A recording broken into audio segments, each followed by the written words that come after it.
নমস্কার বন্ধুরা, আপনাদের আরও একবার স্বাগত জানাই পাবলিক ভিউ কলকাতাতে। বন্ধুরা, এই ভিডিওটিতে ইন্ডিয়ান ক্রিকেট এবং আইপিএল নিয়ে কিছু গুরুত্বপূর্ণ আপডেট দেবো। যেমন আমি কেন বলছি মুম্বাই ইন্ডিয়ান্স দলে চিড় ধরে গেছে। কেকেআর ফ্যান্সদের জন্য খুবই খারাপ খবর বরুণ চক্রবর্তীকে নিয়ে। রায়পুরের পিচ কেকেআর কি হেল্প করবে? গতকালের ম্যাচ দেখে কি বোঝা গেল? এবং রাজ অঙ্গদ বাবা গতকাল পয়সা খেয়েছিল মুম্বাইকে ম্যাচ হারানোর জন্য। কেন বলছি সমস্তটা কিন্তু আপনাদের জানাবো। তাই বলতে পারি ভিডিওটা কিন্তু খুব খুব খুব গুরুত্বপূর্ণ হবে।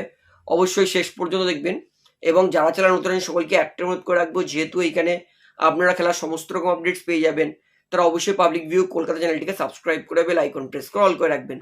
তাহলে বন্ধুরা, সবার প্রথমে আপনাদেরকে বলি, ভাই মুম্বাই ইন্ডিয়ান্স দলে চিড় ধরে গেছে। হার্দিক পান্ডে আনফলো করে দিয়েছে রোহিত শর্মা, সূর্যকুমার যাদব, তিলক বর্মাকে। এই মুহূর্তে আমিও চেক করলাম, এই যে এটা তার প্রমাণ। হার্দিক পান্ডের ফলোইং আর এই রোহিত, সূর্যা, তিলক কেউই নেই।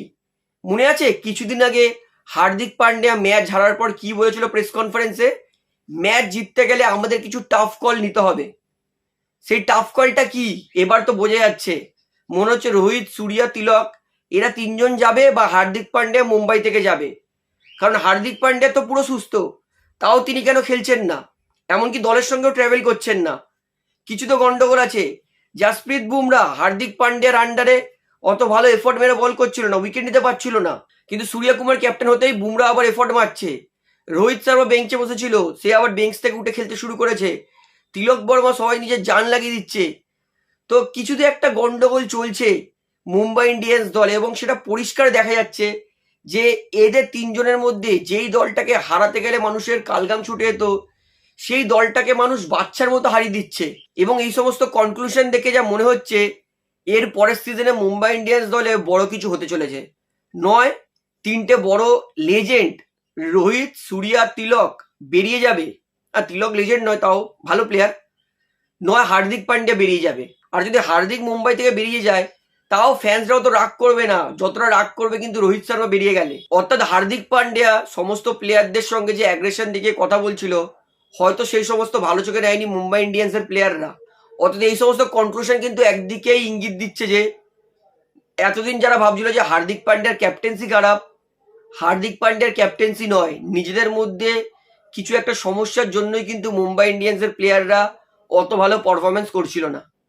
তো অবশ্যই মুম্বাই ইন্ডিয়ান্স দলের বর্তমান অবস্থা কি, এই ভিডিওটা কিন্তু শেয়ার করে অবশ্যই সবাইকে জানিয়ে দেবেন। তাহলে বন্ধুরা, এবারে আপনাদেরকে বলি বরুণ চক্রবর্তীকে নিয়ে খুবই খারাপ খবর। গতকাল এই ফুটেজটা আপনারা অনেকেই দেখেছেন যে বরুণ চক্রবর্তী তিনি নিজের বা পায়ে ব্যান্ডেজ বেঁধে হাতে লাঠি নিয়ে লেংড়ে লেংড়ে হাঁটছিলেন। মানে বরুণ চক্রবর্তী ভালোভাবে হাঁটতে পর্যন্ত পারছে না। আজকে সোমবার, মঙ্গল বুধ, মানে একদিন পরেই কিন্তু কেকেআর খেলতে নামছে সব থেকে ভাইটাল ম্যাচ আরসিবির বিরুদ্ধে। এবং কেকেআর যে ম্যাচ জিতছে, এই 4টে ম্যাচ জেতার মধ্যে 2টো ম্যান অফ দ্য ম্যাচ কিন্তু বরুণ চক্রবর্তী পেয়েছে। অর্থাৎ বোঝা যাচ্ছে যে কেকেআর এর কত বড় অ্যাসেট বরুণ চক্রবর্তী।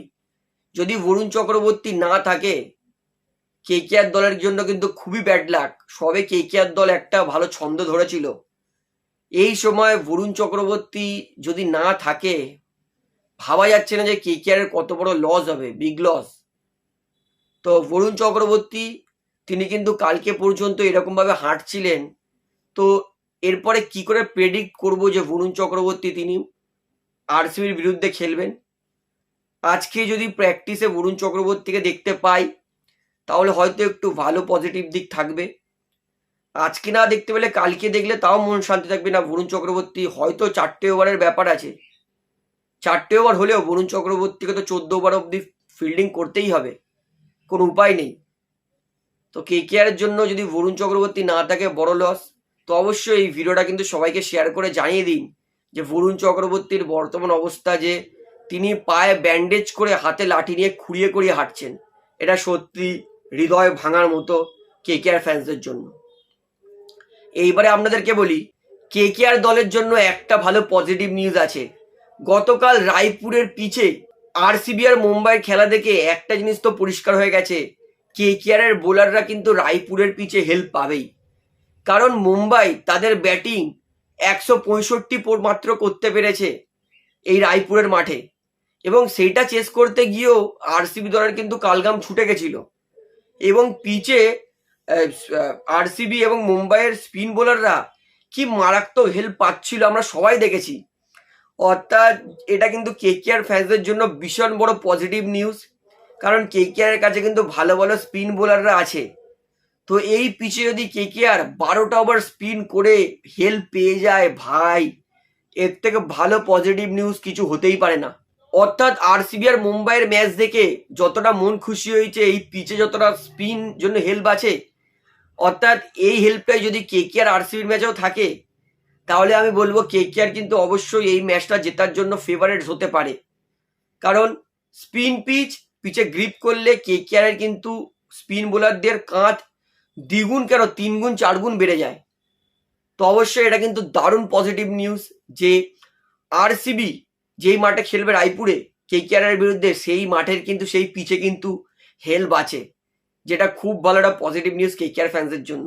অবশ্যই এই ভিডিওটা কিন্তু শেয়ার করে সবাইকে জানিয়ে দিন যে আরসিবির বিরুদ্ধে কেকেআর রায়পুরে খেলতে নামবে, সেই পিচে কিন্তু স্পিন আছে।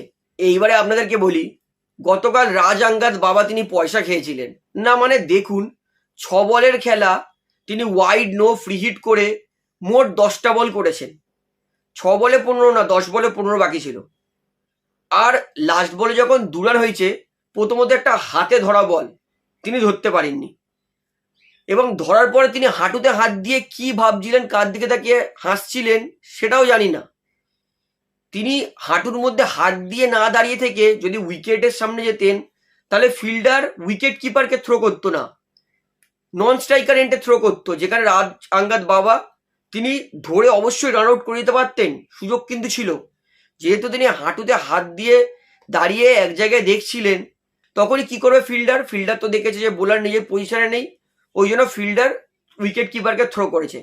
যদি উইকেট কিপারকে থ্রো না করে ফিল্ডার যদি বোলারকে থ্রো করতো আর বোলার যদি নিজের পজিশনে দাঁড়িয়ে থাকতো, তাহলে কিন্তু ম্যাচটা সুপার ওভারে যেত। অর্থাৎ এত বড় স্টেজে এসে এরকম ব্লান্ডার করলে এর পরের ম্যাচে কি সুযোগ পাবে? ঠিক আছে, ওয়াইড নো হতেই পারে, কিন্তু একটা কমন গেম সেন্স ইউজ করেনি রাজাঙ্গাদ বাবা। এই জন্যই কিন্তু অনেকে বলছে যে রাজাঙ্গাদ বাবা হয়তো ঘুষ খেয়েছিলেন, কিন্তু না, এটা একদমই নয়। কেন তিনি নিজের পজিশনে যাননি বলটা মানে না ধরতে পেরে, এটা শুধু তিনি এক্সপ্লেন করতে পারবেন। তবে পয়সা খায়নি এইটুকুনি ধরে নিন, কারণ ইমানদার প্লেয়ার, 23 বছরের ছেলে, এরকম ভুল কাজ করবে না। তো আমি তো বলবো গতকাল মুম্বাই যদি জিততে পারতো বা ড্র করতে পারতো, সেটা কিন্তু রাজাঙ্গাদ বাবার উপরেই ছিল। একটু এফোর্ট দিলে কিন্তু হয়তো মুম্বাই ইন্ডিয়ান্স ম্যাচটা সুপার ওভার অব্দি নিয়ে যেতে পারতো। তো এই সঙ্গে আপনারা কতটা একমত প্রকাশ করেন আমাকে অবশ্যই কমেন্টে জানাবেন। তো ভিডিওটা এখানে শেষ করছি, আশা করি ভালো লাগলে। তো ভিডিওটি ভালো লাগলে অবশ্যই লাইক করুন, কমেন্ট করুন, শেয়ার করুন, এবং চ্যানেল সকলকে অনুরোধ করে রাখবো, যেহেতু এখানে আপনারা খেলা সমস্ত রকম আপডেটস পেয়ে যাবেন, তারা অবশ্যই পাবলিক ভিউ কলকাতা চ্যানেলটিকে সাবস্ক্রাইব করে বেল আইকন প্রেস করে অল করে রাখবেন। ধন্যবাদ।